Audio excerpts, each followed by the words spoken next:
Let's go to Southern Africa, where South Africa's Foreign Minister Naledi Pandor says the government will consult with Russia before considering any action against Russian President Vladimir Putin, who is expected to travel to South Africa for the BRICS summit in August.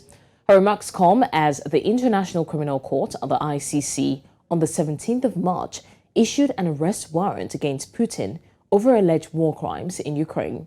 Now, as a signatory to the Rome Statute, South Africa is legally bound to detain Putin and bring him to trial. Pandor said South Africa will have to look at existing provisions of its legislation.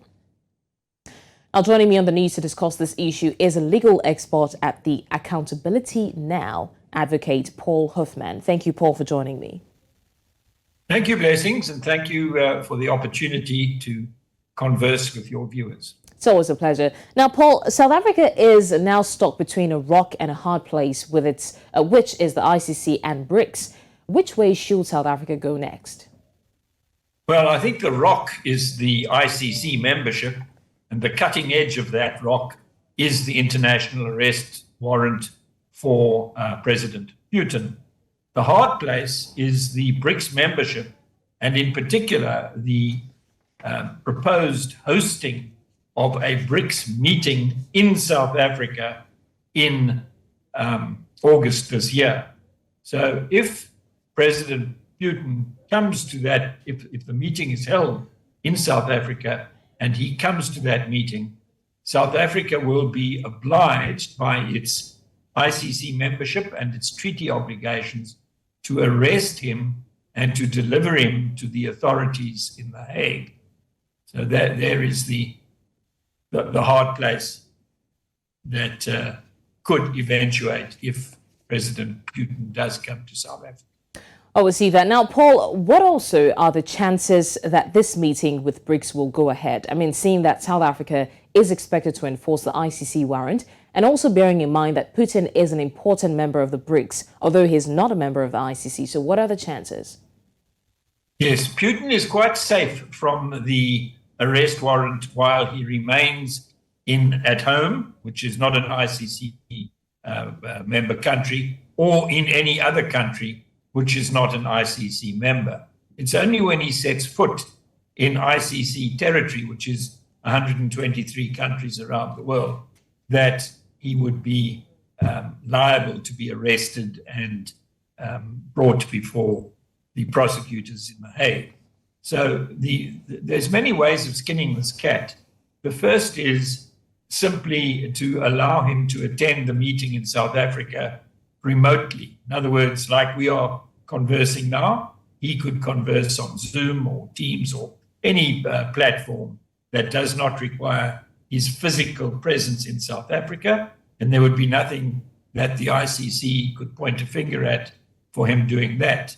Another way around the conundrum is for South Africa to rotate out its hosting the BRICS meeting this August, perhaps allow Russia to be the host in August and South Africa at some later occasion when the arrest warrant has been dealt with in other ways, not involving South Africa. All right, speaking of other ways, Paul, do you think that there is room for South Africa to apply for another way to handle this meeting without exactly getting into the ICC issue? Now, I think that if the intention is for President Putin to come to South Africa for the meeting, then the South African authorities, if they do not do what they are required to do in executing the ICC arrest warrant, will find themselves on the receiving end of public interest litigation, such as was mounted when al-Bashir from Sudan came to South Africa while there was an arrest warrant out for him. That litigation ended badly for the South African government because it did not do its duty and nearly led to South Africa leaving the ICC along with many other African countries.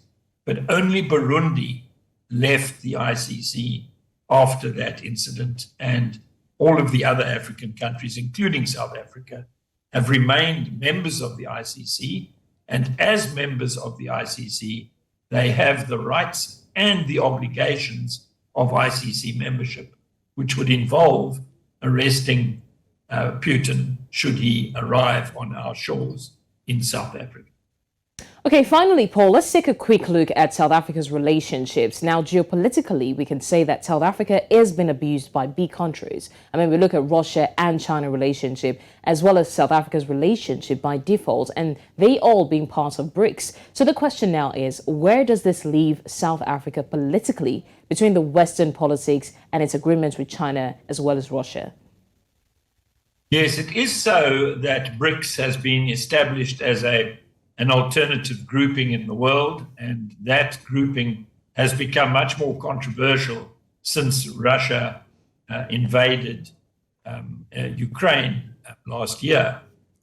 Brazil has not supported the Russian invasion and is barely neutral about it, whereas South Africa seems to regard itself as neutral, but in a way that is supportive of Russia. And clearly, if there is an invitation to Russia to attend the BRICS meeting and someone else is not sent in place of President Putin, which is another way around the problem, then the BRICS relationship could become a hot potato in the trade and diplomatic relations between South Africa, the West, the EU, the NATO countries, and even non-aligned, genuinely non-aligned countries. So as matters stand, South Africa abstains on anti-Russian UN resolutions, but whether that is going to last in the face of this most recent development is in the realms of speculation at this stage. All right, legal expert at Accountability Now, Advocate Paul Hoffman, thank you so much for joining us on the news. Really do appreciate your time with us. Thank you.